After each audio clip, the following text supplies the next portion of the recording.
Ефесянам 6 глава. Ефесянам 6 глава, я буду читать 10 по 13 стихи. 10 по 13 стихи. И Библия говорит, запомните и отметьте, что я сказал, что Библия говорит, я не сказал Сандей говорит, я говорю Библия говорит. Поэтому давайте будем слушать то, что Бог нам говорит. Наконец, братья мои, укрепляйтесь Господом и могуществом силы Его. Наконец, братья мои, укрепляйтесь Господом и могуществом силы Его.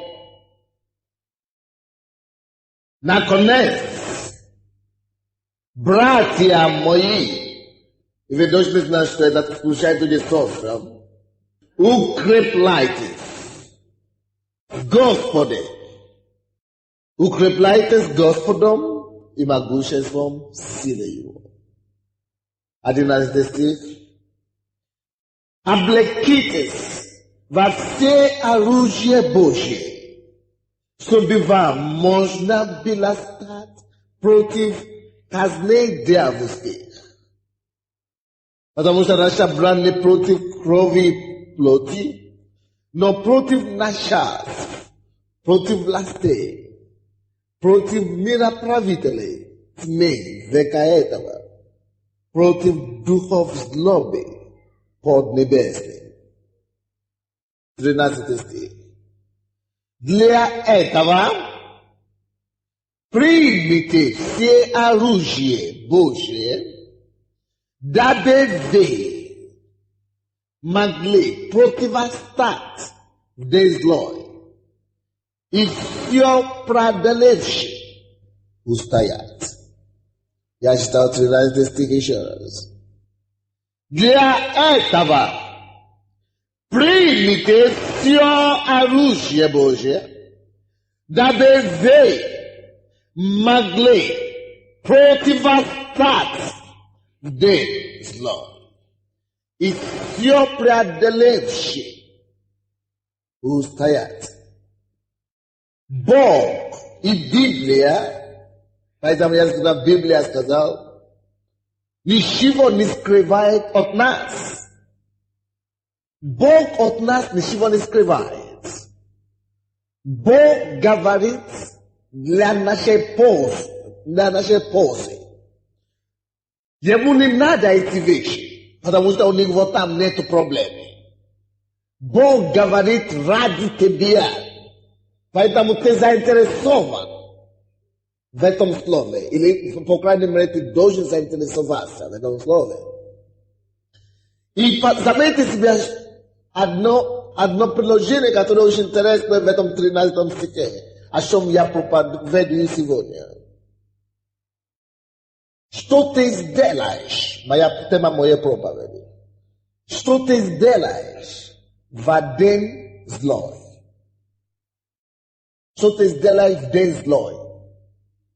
Злой день. Что ты сделаешь? Библия говорит, что мы должны делать. В 13 стихе.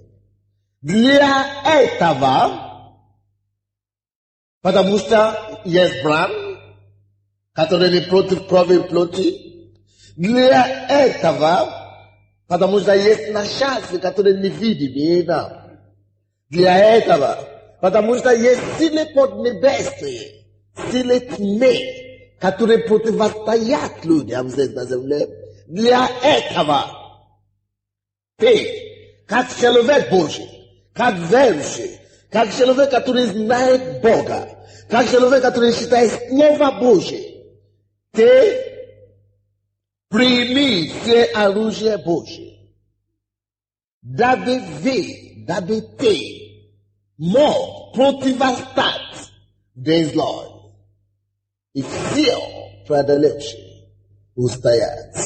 Что ты сделаешь в день злой? И знаете, мы живем в этом мире.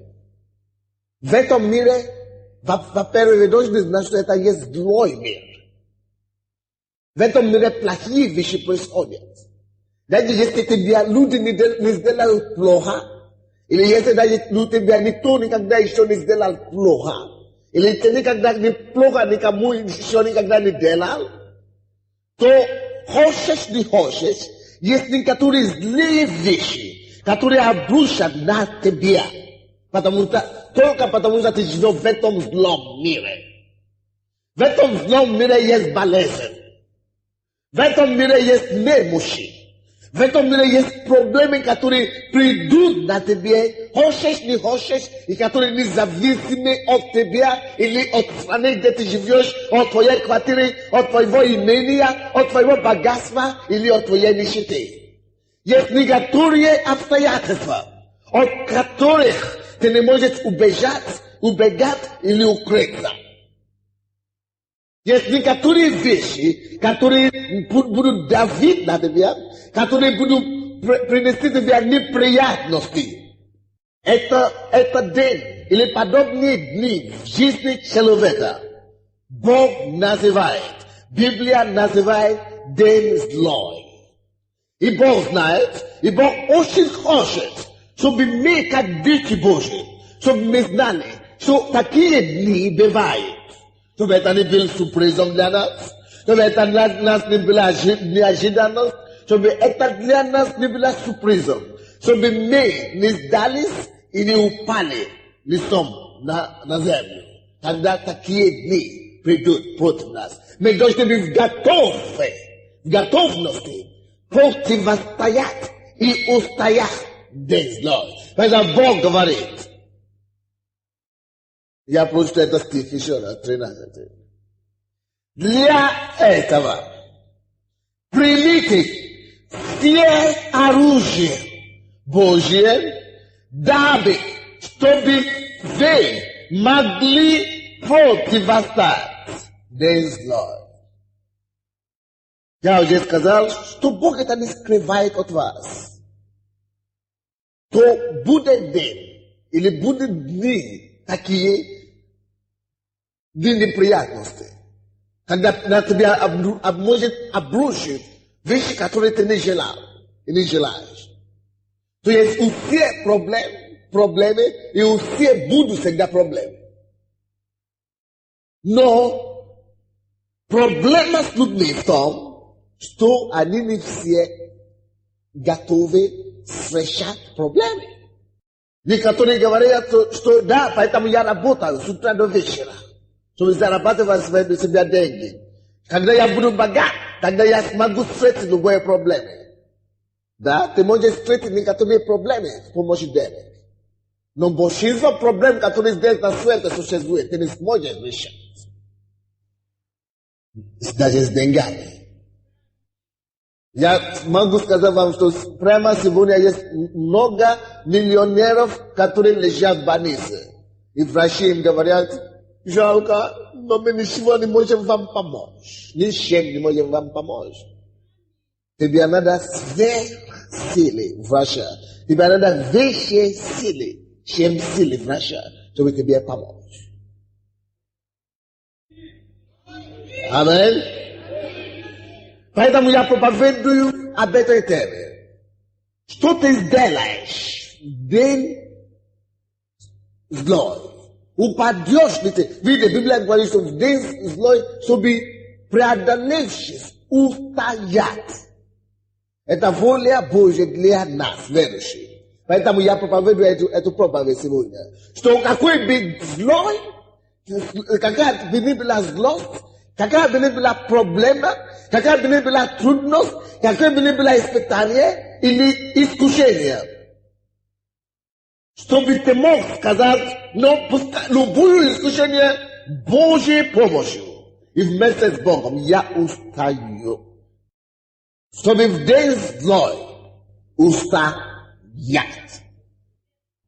Но просто так устоять невозможно. Ты должен быть подготовленным. Почему люди не устают обычно, когда давление идут на них, когда проблемы идут на них, Когда бури землетрясения, это мира идут на них. Когда болезни идут на них. Почему они умирают, почему они сдаются, почему они разочарованы, почему они в депрессии, почему они ничего не смогут делать. Потому что они не знали то, что вас учат сегодня. Потому что они не знали то слово Божье, которое ты знаешь. Потому что они не знают того Бога, который ты знаешь. Может быть, они говорят, что Он есть, но они лично с Ним не знакомы. Но Бог говорит тебе сегодня, что да, придет день, когда злость тебя больше не будет угрожать. Придет день, когда зла тебе не страшно. Придет день, когда болезнь тебе не страшна. Придет день, когда никакая проблема не приблизится к тебе. Но ты идешь к этому дню. Это там. Но пока мы с вами живем в злом мире. Мы с вами живем где? В злом мире. Мы с вами живем где? В злом мире. Поэтому мы должны занять свое место с нашим Богом, чтобы преодолевать во всяком обстоятельстве, во всякой ситуации. Аминь. Бог говорит, что чтобы это делать, чтобы преодолевать, и чтобы устоять, надо одеться во все оружие Божие. Аминь. У меня нет времени, чтобы полностью проповедовать, но я побегу по этим оружиям, чтобы вы знали. Очень многие люди спрашивают иногда. И видишь, почему вы не ходите в церковь? Они говорят, мне все хорошо, мне не нужно ходить в церковь сейчас, все в порядке. Бог меня исцелил, все хорошо. И по этой причине многие люди не ходят в церковь сейчас. Может быть, у тебя все хорошо. Давайте я буду говорить с вами так, прямо, хорошо? Возможно, что у вас все хорошо сегодня. Но знаете, что вы все еще живете в злом мире. Поэтому ты ходишь в церковь не настолько, чтобы разрешать твои настоящие проблемы. Как подготовиться и быть готовы всегда противостоять всяким делам дьявола. То есть, когда все хорошо с тобой, когда у тебя нет проблем, или когда у тебя есть проблемы, вот тогда тебе надо искать Бога, подкрепляться так хорошо, покачаться, или как вы говорите, покачаться, да, очень хорошо в духовном мире. Быть сильным в духовном мире. Чтобы тогда, когда дьявольские атаки придут на тебя, ты был готовен встретить и устоять. Многие не понимают, почему мы ходим вместе, почему мы ходим сюда по четвергам, почему мы ходим в воскресенье, почему каждую неделю мы ходим, каждый раз, даже на ночные мы ходим. У тебя нет проблем, все идет хорошо. Вот тогда тебе надо больше заняться, чтобы когда дьявол придет в любое время, чтобы атаковать, чтобы ты уже был насколько силен, утвержден, чтобы тебе упал.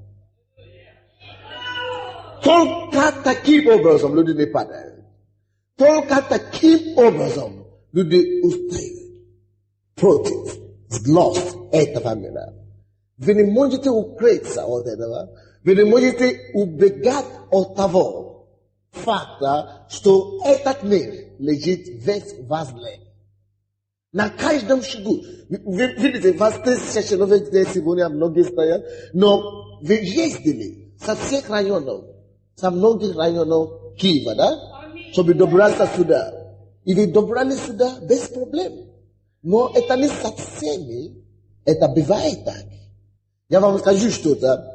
Сегодня, только сегодня, пока мы ездили сюда, в библейскую школу, обратно, И сюда сейчас мы видели, по крайней мере, по-моему, 10 машин, которые попали в аварию, тяжелейшие.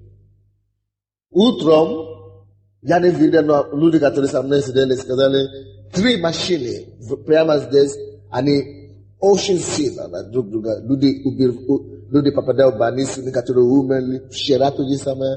Когда мы обратно, после школы, опять 3 машины, то же самое, рана, кровь, и так далее, больницы, смерть. Днем мы ездили в аэропорт и так далее, все то же самое, где-то сегодня только, где-то 10 таких машин. Тяжелейшими авариями. Но, представляете себе, это просто в городе. Это то, что я видел. Сколько я не видел, я не знаю. Но представляете себе, а здесь находится 1000 человек. Разными путями. Добрались сюда, и ничего с вами не случилось. Но это еще не значит, что потому что с вами ничего не случилось, что в этом мире уже нет зла. Есть зло, повсюду, даже если от вас не зависит, даже если от другого человека не зависит. Зло происходит автоматически, потому что это мир лежит во зле. Аминь. Поэтому любое время дьявол может тебе послать любую трудность, любую проблему, если не здоровьем, может быть финансом, если не с финансом, может быть с аварией, если не с аварией, может быть чем-то другим. Но что тебе делать в подобной ситуации? Бог говорит нам об этом сегодня. Библия говорит, оденься, припаявшийся во все оружие Божие. Какие оружия? Чтобы устоять. Библия говорит, чтобы устоять, ты должен быть одетым, ты должен принять все оружие Божие, чтобы устоять. Если день злой придет вдруг против твоей семьи, против тебя, что ты сделаешь? Послушай сейчас, ты должен это делать. Никогда уже пришла проблема, но до. Ты должен стоять в этом положении. 14 стих. Итак, братья и сестры, итак, станьте. Он не говорит, лежите, вы должны встать. Станьте. Когда человек стоит, это значит, он еще под контролем, он еще, на месте. Но когда человек уже упал. 14 стих. Итак, станьте, припоясавши чресла ваши истиною и облегшись броню праведности и обувши ноги в готовность благовествовать мир. А Божье всего возьмите щит веры, которым вы можете угасить все раскаленные стрелы лукавого. И шлем спасения возьмите, и меч духа, который есть Слово Божие. Я быстренько объясню вам, что это значит. Все оружия, которые здесь перечислены, да, это было то оружие, которое свойственно война того времени, когда эта Библия была написана. Сейчас оружие, которое мы используем, это другое, так? Это бомба и ракеты и так далее. Но тут это очень лучше, чем ракеты, чтобы это могло относиться к каждому человеку. Щит, меч и шлемы и такие вещи, это есть так, как воин одевается в эпохе Римской империи, когда это было написано. Теперь, первое, о чем Бог говорит вам, чтобы вы держали. Ну, там написано, что пояс истины, да? Но мы не будем говорить о поясе, вам не надо пояс. Но просто мы будем говорить истина. Пишите себе истину. Что такое истина? Дорогие мои, слушайте сюда. Первое оружие Божье, Который вам надо, чтобы устоять, когда день злой придет. Это истина. Что значит истина?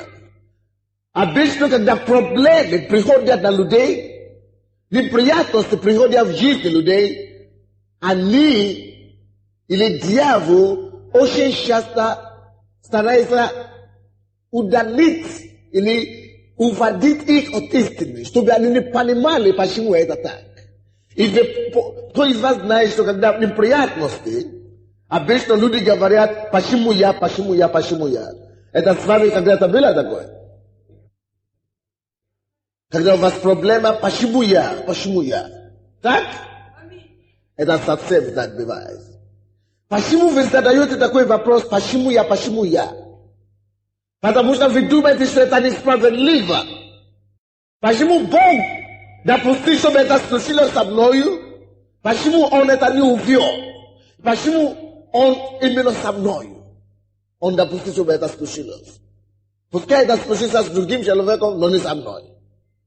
Хорошо, теперь послушайте.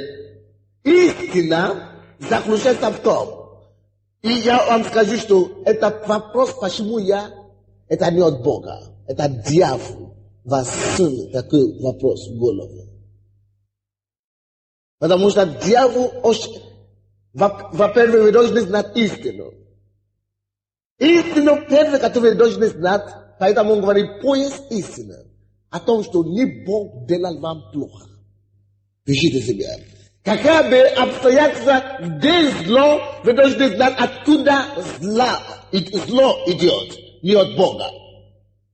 Поэтому какое бы ни было искушение, испытание, трудность, вы должны знать истину. Истина заключается в том, что дьявол есть автор, дьявол есть хозяин всякого зла. Дьявол есть автор всякой трудности, дьявол есть автор всякого искушения на зло. Поэтому если ты задаешь себя, Господь, почему я? Ты должен говорить, разбираться не с Богом, а с дьяволом. Я вам скажу, что вы должны еще знать насчет истины. Когда дьявол задает вам такой вопрос, почему я?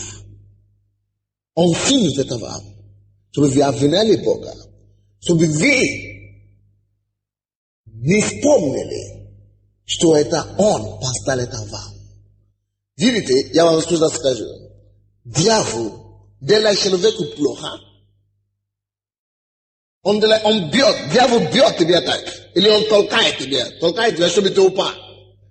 И когда ты упадешь, он начнет тебя обвинять.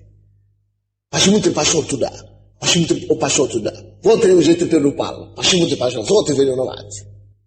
Дьявол дает тебе болезнь, а потом он говорит, он дает тебе такой вопрос. Почему я? Чтобы ты вообще его не заметил. Чтобы ты начинал обвинять Бога. Как будто это Бог дал тебе эту болезнь. Дьявол тебе дал болезнь, и он толкает тебя, чтобы обвинять Бога в этом. То Бог виноват. Вы поняли? Чтобы ты не смог справиться с ним. Потому что если ты поймешь, что всякое зло, всякая болезнь, всякие такие угнетения не идет от Бога, тогда ты повернешь свое лицо на дьявола, и ты скажешь, дьявол, во имя Иисуса, я изгоняю тебя вон отсюда.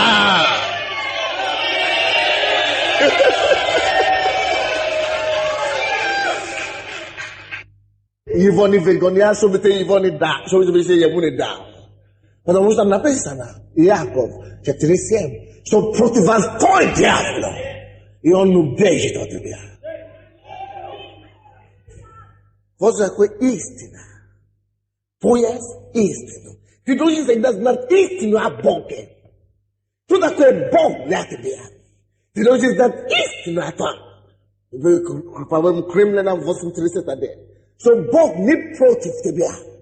Что Бог не против тебя.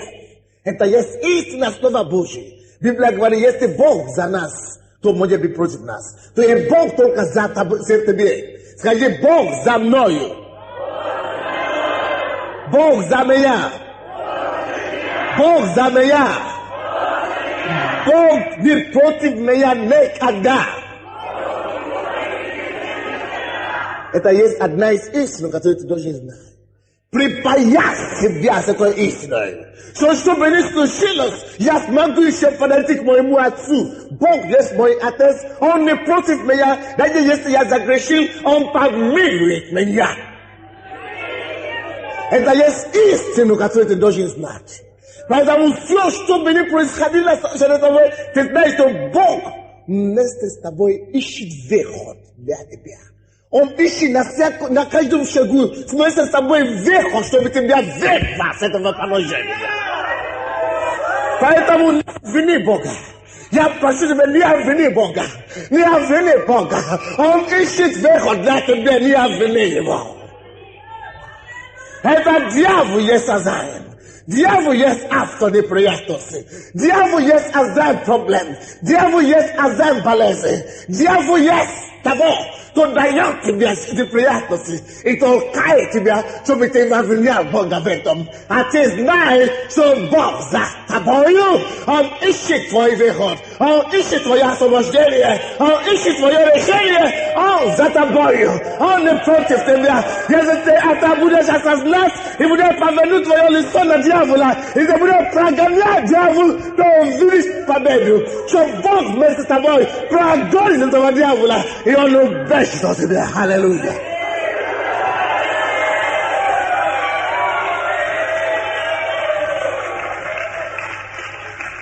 Аллилуйя. Я не буду больше остановиться. Давайте следующее оружие. Следующее оружие, 15 стих. И обувши ноги в готовность благовествовать мир.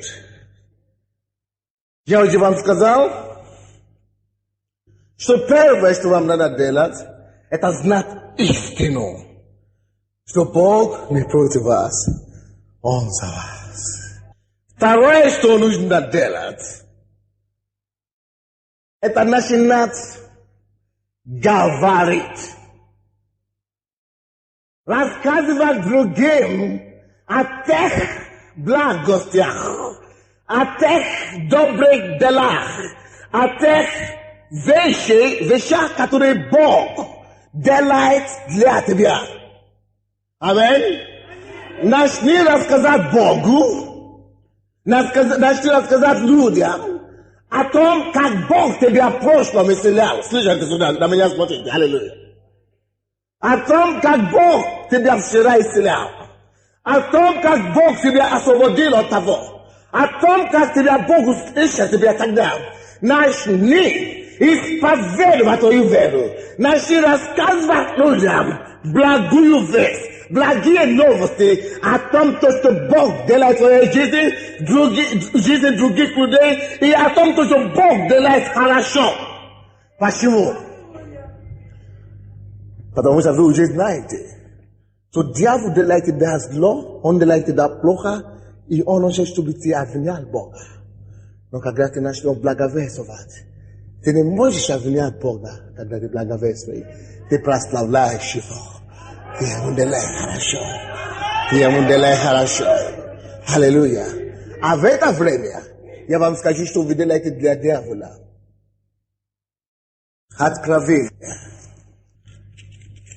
Откровение, 11 глава, или 12 глава, 11 стих. Откровение, 12 глава, 11 стих. Слушайте, пожалуйста. Они, то есть мы с вами, победили его, дьявола, кровью агнца и словом свидетельства своего. Когда вы начнете прославлять Бога, когда вы начнете рассказывать людям о тех добрых вещах, которые Бог делал для вас вчера, в прошлом году, позавчера, позапрошлом году, о том, что Он делает вообще, о Его благости. Вы знаете, что происходит?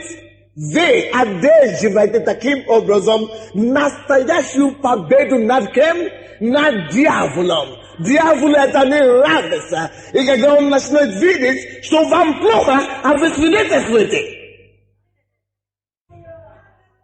он оставит вас в покое. Вы должны знать истину, что Бог не против вас, во-первых, и что этот дьявол есть обвинитель и источник всякой неприятности. И во-вторых, вы должны знать, что Бог ищет вместе с вами выход. И поэтому продолжайте говорить благовествовать о тех вещей благие, которые он делает, рассказывать другим о его благости. Рассказывать неверующим благовествовать, рассказывать благую весть. Это второе, то, что вам надо делать, это ваш обувь. Что значит обувь? Вы одеваетесь обувь, чтобы двигаться, правда? Когда вы говорите, благовествуете ваших неприятностей в день злой, вы уходите подальше от проблемы. Вы уходите подальше от неприятностей. Потому что вы побеждаете дьявола словом вашего свидетельства. Аллилуйя. Третье, быстренько. Аллилуйя. Третье, то, что вам надо делать в день злой. Помните, мы живем в злом мире. И проблемы приходят в жизни каждого человека. Но разница заключается в том, что некоторые готовы принять и встретить проблемы. И они устоят и преодолевают проблемы. А некоторые не готовы встретить с проблемами. И они, когда проблемы приходят, проблемы налетают на них, и они падают. Но ты должен быть из тех, которые побеждают и преодолевают проблемы и неприятности. Устоит крепко и стойко, прославляя Бога и давая Ему славу и честь за Его доброту и чудес в твоей жизни. Для этого тебе надо знать истину, для этого тебе надо постоянно благовествовать. Помните, я вам сказал, что вам не надо дождать дня зла, чтобы это делать. Вы должны быть готовы каждый раз всегда свидетельствовать, всегда знать истину о том, что Бог думает о вас. И третий, 16 стих. А больше всего возьмите щит веры. Щит веры, которым вы сможете угасить все раскаленные стрелы лукавого. Когда дьявол атакует вас, Бог говорит, больше всего возьмите щит веры. Что такое вера? Очень простая штука, дорогие мои. Вера, это не так сложно. Вера, это когда что-то давит на тебя, а ты стоишь в вере.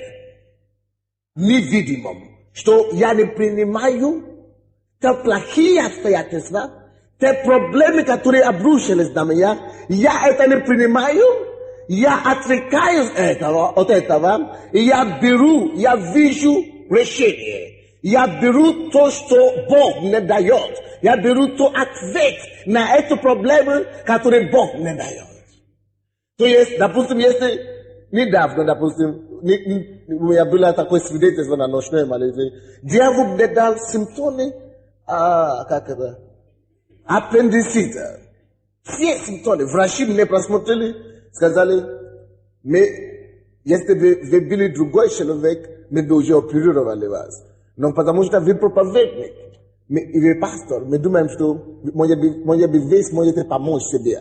Но если вы умрете, на свой счет. Я говорю, хорошо. Что я делал в это время? Я сказал, все симптомы есть, мне ужасно болит. Но я говорю, я отрекаюсь от этого. Я отказываюсь, я не верю в эти симптомы. Я не верю в этой болезни. Я верю в то, что исцеление Божье сейчас идет ко мне. Я верю в том, что Бог исцеляет меня сейчас. То есть, ты должен не принимать видимое. Отстоятельства дьявола. И нету ножей у меня, ничего. Все прошло. Потому что есть Бог, который более силен в решении, чем проблем, которые дьявол тебе дает. Аминь. Вера не просто в словах, что вера есть определение, это как невидимое и так далее. Просто верь противившиеся обстоятельства.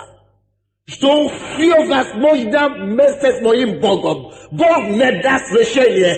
Бог не даст отсчет. Бог не даст решение. Он не даст ответ в этом сложнейшей ситуации. Я стою на своем месте. Я не двигаюсь. Я верю в Бога крепко. Я не двигаюсь. Я верю, что Он меня избавит. Я верю, что Он меня исцелит. Я верю, что Он меня освободит. Я верю, что дьявол меня не одолеет. Я верю, что Бог меня избавит во имя Иисуса Христа.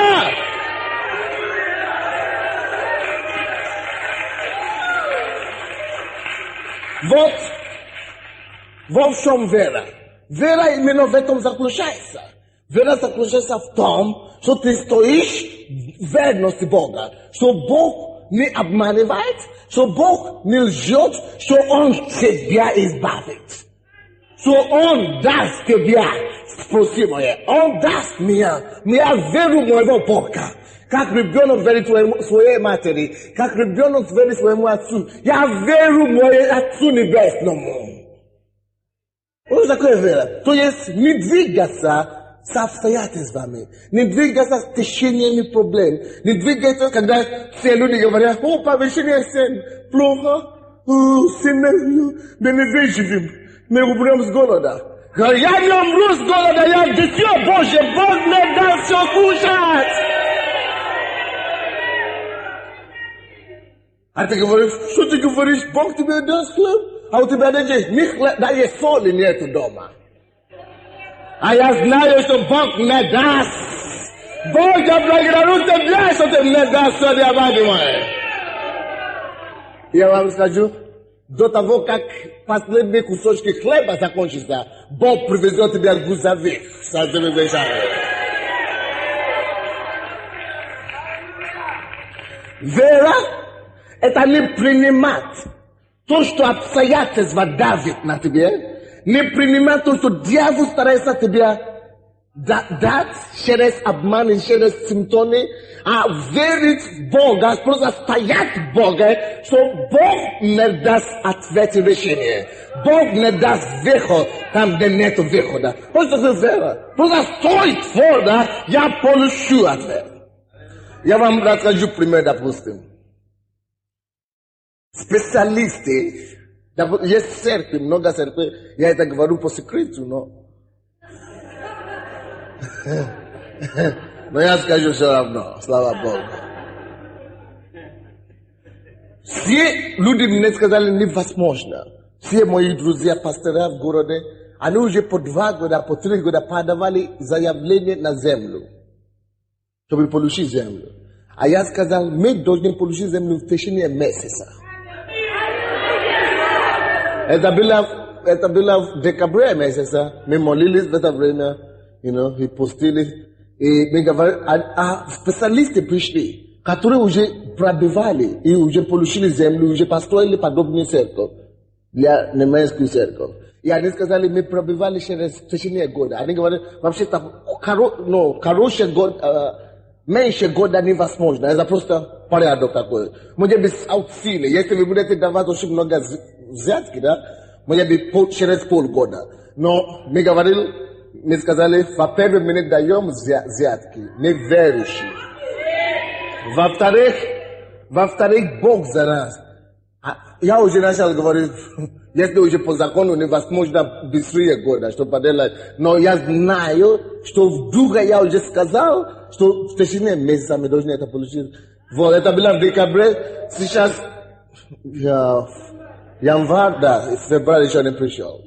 Вот, и слава Богу, вы знаете, мы молились здесь, да, позапрошлый четверг и так далее, мы даже не проповедовали. Самый большой подпись, который нужно. Без этой подписи ты не получишь ничего больше. Вот. Поэтому мы не могли получить, за который мы помолились, Бог просто дал нам этот пот. И мы получили.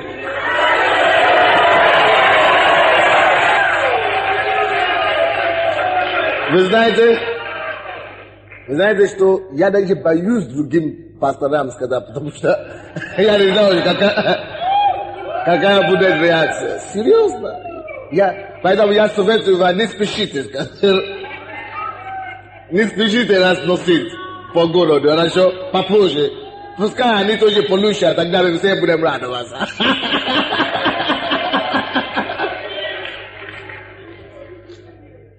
Когда мы собираемся на пасторском собрании, я говорю, что мы пишем заявление на землю, они говорят, забыл землю, забыл. Все мне говорили, невозможно, ты что? Я говорю, мы хотим получить это на январе.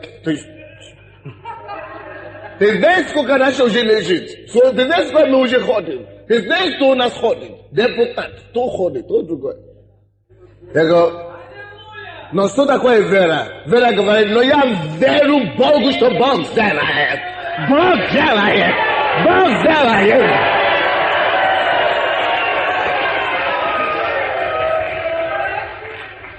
Поэтому, если ты больной сегодня, верь Богу крепко, что Бог сделает. Бог даст мне мое чудо, мое исцеление во имя Иисуса. Что бы ты не нуждался, в чем бы ты не нуждался от Бога, держись его зубами. Бог не даст, аллилуйя.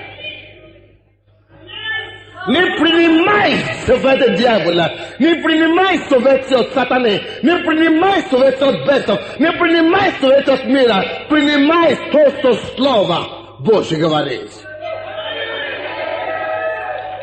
Чьим словам поверишь ты?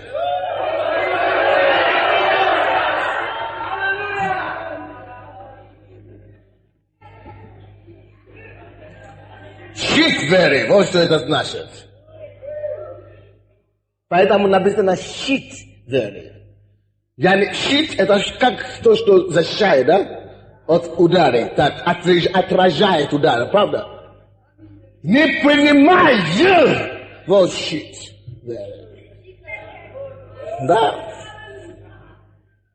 Очень просто. Вера есть, и наука доказывает. Просто стой на месте с Богом, Он докажет себя верным.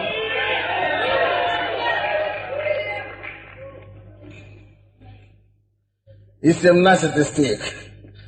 И шлем спасения возьмите. Что такое шлем спасения? Шлем или как его называется? Шлем или шлем? Шлем спасения. Шлем спасения, что это значит? Это самое дорогое, что у нас с вами. Это значит, день злой. Какая бы ни была искушение на тебя, какая бы ни была проблема, даже лучше умереть, чем потерять свое спасение. Вы знаете, шлем это то, что защищает твою голову. Правда?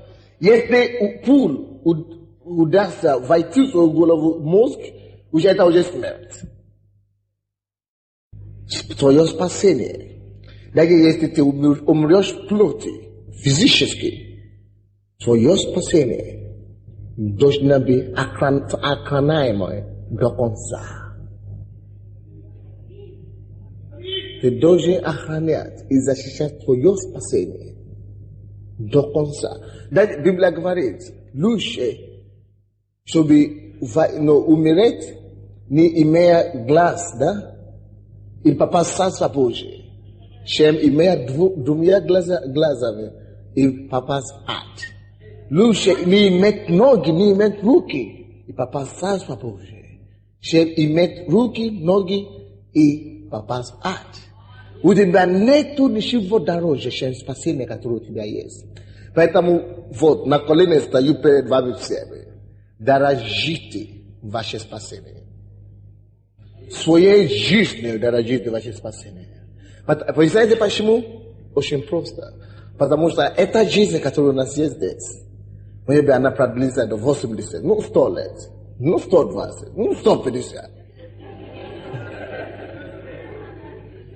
Это максимум. Но если ты спасен, если у тебя есть спасение, если ты умрешь здесь со Христом, то у тебя будет вечная жизнь. После вечной жизни, после миллиарда лет, ты только что начинается. Это как день первый. Поэтому что такое 100 лет? Сравнение с вечностью. Поэтому это есть твой шлем.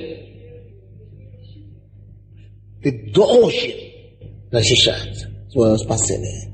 Держи свое спасение как драгоценное жемчужина, которое не должно украсть у тебя ни дьявол, ни ангелы, ни чего, что есть. Храни Иисуса в сердце.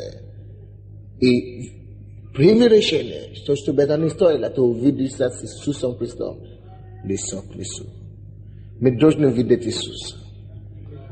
Мы уже слишком много видели Его чуда, чтобы потом попасть на небо, и Он скажет нам: я тебя никогда не знаю, отойди от меня.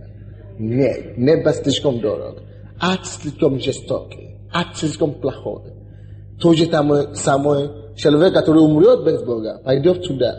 То есть вечность, миллиард лет, как один день, но мука и тяжелая жизнь. Кто-нибудь, может быть, кому-то было плохо когда-то здесь, на земле. Наркоманы, кумари или алкоголики, но как это, Пак-Менdes синдром, Пак-Менdes синдром, или как это. Неважно, или какая-то раковые болезни, или какие-то другие болезни. Вам было очень плохо. Вот. А это сравнение с адом. Это как рай, это как наслаждение. Там будет 20 миллиардов раз хуже. Не то, что рука будет болеть, каждая клетка, сколько клеток в теле, слишком много. Вот, каждая клетка будет там болеть. Будет гореть, как бы, когда-нибудь вы зажгли вашу эту руку, когда-нибудь, палец. Вот, как будто все там, видите, что ждет, что-то горит, и вы не можете оттуда вынимать. Ну это тяжелый, это не дай Бог. А притом не только палец там будет гореть, убежать невозможно, не дай Бог. Никто сюда не должен попасть. Поэтому постарайтесь, делайте все. Вы должны держать ваше спасение. Это ваше шлем. Храните ваше спасение. Это ужасное место. Нельзя говорить, это ужасно говорить об этом. И последняя Библия говорит, что держите также Слово Божие. Амин. Держите Слово Божие. Слово Божие. Слово Божие. Которое есть, как это, меч духа. Что вы делаете Словом Божьим. Вы должны изучать Слово Божие. Знать Слово Божие. И когда что-то идет против вас, вы посылаете Слово Божие. Допустим, кто-то сказал: ты заболел, ты болен раком. Врачи сказали ей, допустим, нашей сестре: ты умрешь, ты не выживешь, потому что лопнула это самое. А я не знал, откуда я знал, что что-то лопнуло. Она сидела сюда впереди, а я был на сцене. И Бог мне показал. Пузырь какой-то. Какой-то пузырь сам болел. И мы молились. И как, потому что если бы она лопнула, я не была бы дома или на улице, она бы умерла даже до больницы. До того, как она дойдет до больницы. Но Бог это видел, она была в церкви. И Бог показал это. И Бог наша работа. Бог держал ее жизнь до больницы. Даже после больницы сказали, что она не выживет. Но когда врачи тебе говорят: ты не выживешь, вспомни Слово Божие. И врачи посылают Слово, их специалиста и мира посылают свои слова, но вы должны посылать как меч Слова Божие. Псалом говорит: я буду жить, я не умру, я буду жить и прославлять Господа. Псалом говорит так. Я не умру, я буду жить и прославлять Господа. Я буду жить и прославлять. Я буду жить и прославлять. Я буду жить и прославлять. Прими решение и посылай Слово Божие. Если у тебя есть какие-то болезни, ранами Иисуса Христа я исцелен. Пошли Слово. Вот, ты посылай Слово как меч. Ты посылай Слово Божие. Ты посылай Слово. Если ты говоришь, ты умрешь в нищете. Нет. Иисус Христос обнищался, чтобы я больше не жил в нищете, но чтобы я обогащался. Ты посылай Слово Божие. Ты посылай Слово Божие. Кто-то говорит, что, о, ты грешник. Ты всегда будешь в грехе жить. Он говорит, нет, я умер для греха. А жизнь, которую я теперь живу, это жизнь во Христе Иисусе. Тот, кто умер за меня, отдал свою жизнь за меня, и мне дал свою жизнь. Я живу теперь его жизнью. Моя праведность, мое оправдание не от меня, но от Него. Ты посылаешь Слово Божие. Слово Божие. Всякое обстоятельство, которое у тебя есть в жизни, всякие ситуации, на каждой ситуации есть Слово Божие. На каждой ситуации жизни есть Слово Божие. Возьми, что Библия говорит, и пошли дьяволу, пошли дьяволу, пошли сатане, пошли ситуации, пошли трудности. Это есть твой меч. Ты разбиваешь. И продолжай себя дорогу, и ты проходишь через ней. Ты победы ходишь таким образом. Я пропустил что-то там. Там должен быть что-то про праведность. Броня праведность. Слава Богу. Это тоже очень важно. Броня праведность. Почему это очень важно? Потому что в твоем груди там есть сердце. Аллилуйя. Сердце очень важно, потому что голова и сердце, если меч пройдет через твое сердце, это опасно. Аминь? Это опасно. Поэтому праведность, это есть твоя броня. Аллилуйя. Что это значит? Праведность. Потому что когда дьявол атакует человека, да? Очень часто он атакует тем, то, что он знает. Твое прошлое. Твоя слабость. Он начинает тебя говорить, что ты грешник, ты не достоин, ты плохой, ты нарушил Божий закон, или ты обижал Бога, или ты огорчал Бога когда-то, ты что-то когда-то делал неплохо, ты что-то когда-то делал нехорошо. То есть он начинает тебе сказать, что у тебя нет оснований, на которые стоять перед Богом. У вас когда-то это было? Осуждение. Вот. Когда это происходит, видите, там не написано, что броня святости. Святость – это ту жизнь, которой мы живем свято.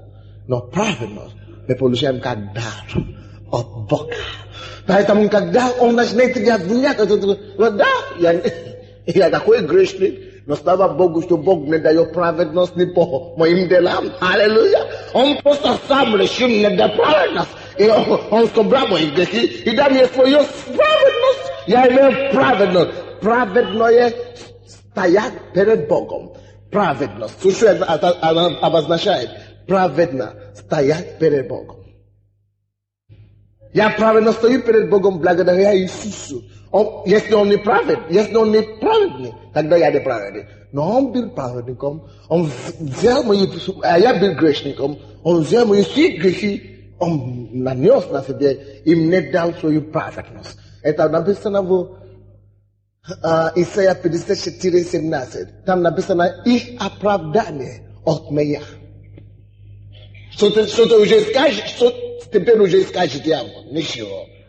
Моя праведность не от меня, от него. Подраться с ним, если ты хочешь. Ты не можешь с ним подраться, уже поздно. Он дрался, тогда он побил тебя. Аллилуйя. И дай мне эту праведность. Старое послание Коринфянам 5:21 говорил, что он, не знавший греха, сделался грешником, чтобы я получил его праведность. Я уже имею праведность. А ничего не поделаешь об этом. Я праведно стою перед Богом. Аллилуйя. Аллилуйя. Это я твоя броня.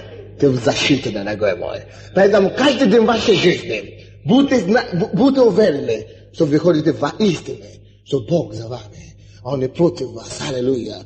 Это не он дает вам проблемы. Это дьявол. Он тот, который вместе с вами ищет решение. на всякие проблемы. Когда дьявол начинает обвинять вас, что хорошо, все равно, ты не выберешь отсюда. Нет, моя оправдание не от меня. Да, я грешный, я не спорю. Но он-то собрал мои грехи. Аллилуйя. Да, мне свою праведность. Я праведный сейчас перед Богом. Это во-вторых. Третий, ты скажешь ему, что я начинал, я помню, что Бог хорошо. Он послал своего сына. Умер за меня. Он любит меня, он не против меня. Аллилуйя. Позавчера он меня исцелил от головной боли. Вчера, в прошлом году он мне дал что кушать. То я начну благовествовать. Это я твой обувь. Когда ты благовествуешь, ты рассказываешь о благости Божьей, ты оставляешь, он тебя опускаешь, потому что словом твоего свидетельства ты побеждаешь его. А ты ходишь обувью, то есть благовестие, ты ходишь с проблемами, с неприятностями, со всякой гадостью. Аллилуйя! Слава Богу! Аллилуйя! А потом там что следующее? Меч вера. И когда он говорит, что я принесу тебе болезнь, я принесу тебе неприятности с мужем, с женой, все будут против тебя, это, а я знаю, что мой Бог даст мне победу во всех ситуациях. Я знаю, что я знаю, что я знаю, что я знаю, что я знаю, что я знаю! Бог, давай сюда! Аллилуйя! Он давай сюда! А потом ты должен знать, что как бы неплохо не было, дьяволу не удастся тебе увести от Бога. Потому что ты имеешь шлем спасения. Ты охраняешь твое спасение, ты знаешь, что самое дорогое, что у тебя есть, это твое спасение. Я все равно буду ходить в церковь. Гоните меня, бьете меня, ругайте меня, но наказывайте меня, я все равно буду ходить в церковь. Это есть самое дорогое вещь, что у меня есть. Аллилуйя. А потом ты начнешь браться Слово Божьему. Это Библия говорит, что это есть меч духовный. Слово Божье. Возьми обетование из Библии. Возьми слово, то, что он говорит о вашей ситуации. Начни цитировать это. Когда ты встаешь утром, ты говоришь: Господь, я благодарю Тебя за сегодня, что Твоя защита надо мною. Я благодарю Тебя за сегодня, что кровь Иисуса была пролита за меня. И эта кровь сейчас покрывает меня. Она защищает меня от всякого нападения дьявола на сегодня. Я защищен. Я имею Божью мудрость сегодня. Я имею Твою праведность сегодня. Я защищен от греха сегодня. Я защищен от неприятности сегодня. Я защищен от нападки, от нападения ада сегодня. Сегодня я успешный. Сегодня я буду процветать сегодня. Сегодня я буду ходить в победе. Сегодня я буду благословением для других людей. Сегодня Бог будет говорить через мои уста. О, в моей жизни сегодня моя семья будет счастливая. Ничего плохое не приблизится к моей жене, к моему ребенку и к моей семье. Сегодня мы будем наполнены радостью Божьей. Говорит Слово Божье, каждый день, когда ты встаешь, я буду радостный сегодня. О, радость Божья наполняет мое сердце. Мир Господний охватывает мою жизнь. Аллилуйя.